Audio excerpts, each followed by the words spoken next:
నేనేమంటున్నా రామన్న మిమ్మల్ని అంటే, నా మీద మీకు కోపం ఉండొచ్చు, నా మీద ఏముందో ఎవరేం చెప్పారో నాకు తెలియదు. నేను మాత్రం నా ప్రాణం పోయినా కేసీఆర్ గారికి హాని జరగాలని కానీ కేటీఆర్ గారికి హాని జరగాలని కానీ కోరుకోను. అది నా నైజం కాదు. ఆడపిల్లలకు అట్లా ఉండదు. ఆడపిల్లలు ఇల్లు బాగుండాలనుకుంటారు. నా మనసుకి ఎంత గాయమైతే, నాకు ఎన్ని అవమానాలు అయితే, నాకెంత ఇన్సల్ట్ అయితే, నా మీద ఎన్ని కుట్రలు జరిగితే నేను ఇట్లా మాట్లాడుతున్నది నా బాధ, ఇది నా ఆవేదన.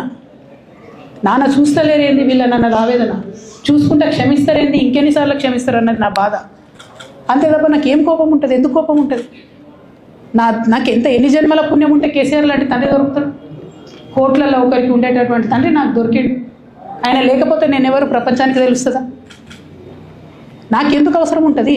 నాకేం కోపం ఉంటుంది కేసీఆర్ గారి మీద? నాకు టీఆర్ఎస్ పార్టీ మీద ఎందుకు కోపం ఉంటుంది?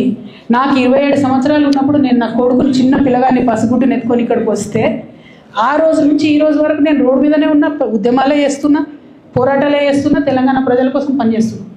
2014 నుంచి అధికారంలో ఉన్నప్పుడు కూడా నా ఇంటి దర్వాజాలు ఎప్పుడు తెలిసే ఉన్నాయి. ఇక్కడ ఉన్న మీడియా మిత్రులందరికీ తెలుసు. అధికారంలో ఉన్నా లేకున్నా నేను ఇట్లనే ఉన్నా. అధికారంలో ఉన్నప్పుడు నన్ను ఏమి సాగనీయకుండా నన్ను ప్రతిపక్ష ఎమ్మెల్యేని చూసినట్టు, ప్రతిపక్ష ఎంపీని చూసినా నేను ఇట్లనే ఉన్నా, ఓపెన్ మైండ్తోనే ఉన్నా. నేను కోరేది ఒకటే, కేసీఆర్ గారి ఆరోగ్యాన్ని కాపాడండి రామన్న, పార్టీని కాపాడండి, పార్టీలో ఉన్న కార్యకర్తలని కాపాడండి, అందరు బాగుండేలాగా ప్రజా సమస్యలు తీసుకోండి. నాకు అంతకుమించి కావాల్సి